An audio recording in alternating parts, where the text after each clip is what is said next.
When Wimmer came to this country with those young men that came with him, and all that he could promise them was the cross, they did not come with wild ideas about what would be created. They came with that spirit and deep faith in the Lord, and we know when we trust in the Lord, great things happen. And so today we celebrate really 162 years of that establishment of the Benedictine life here in the United States and here at St. Vincent Archabbey. We're called to conform our lives to Jesus Christ, and the total conformity to his life is that of his crucifixion.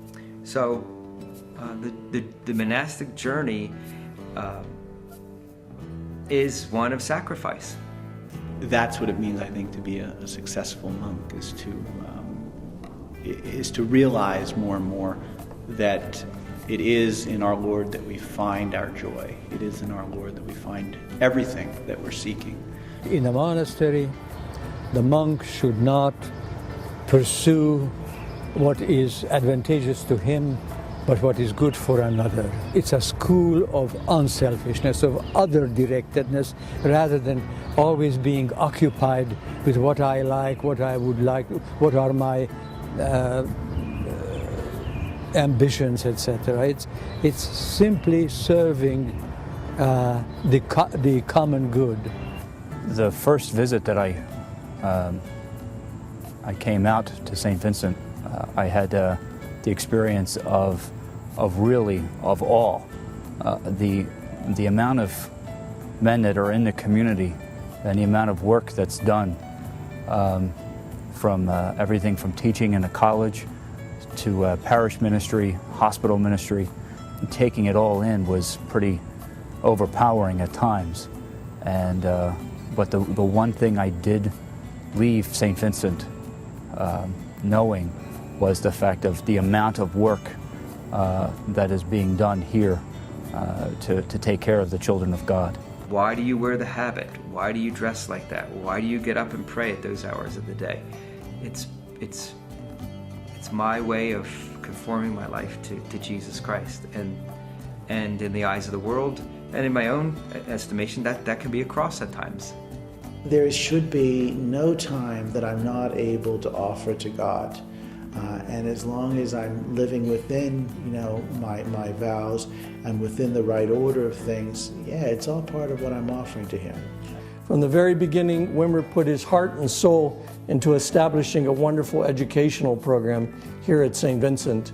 And we know that from the investment that he made in that, we can see that graduates of St. Vincent College have gone on throughout this country and throughout this world today to make a great difference in so many different areas of life in this world.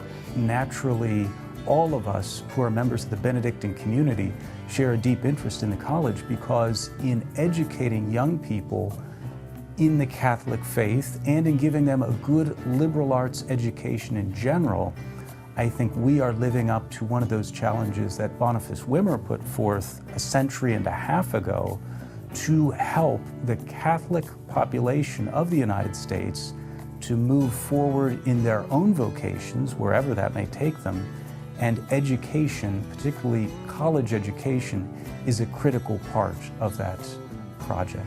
Beyond the classroom, it means that our relationships with the students are much less like faculty-student, but more like colleagues, almost. I could say that I've become good friends with a lot of my students. I've stayed in touch with several of them after they've graduated.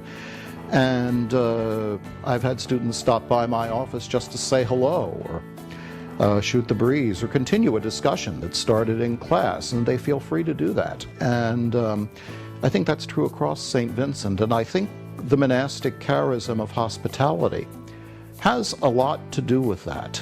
Even the lay faculty have said that they feel this teaching here, that there is a very special atmosphere about St. Vincent that they really value, and this is the way they describe it, as a sense of community, a sense of really belonging, a sense of this not just being an academic community, but a community. St. Benedict said in his rule, greet all guests as Christ, welcome all guests as if they were Christ.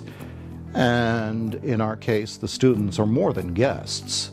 But I think this attitude comes from the monks, and I think it affects everything about the school. And that's very, very valuable. I think St. Vincent is a very personal place where it's a very spiritual place, and that spiritual dimension, I'm sure, has a great effect on this.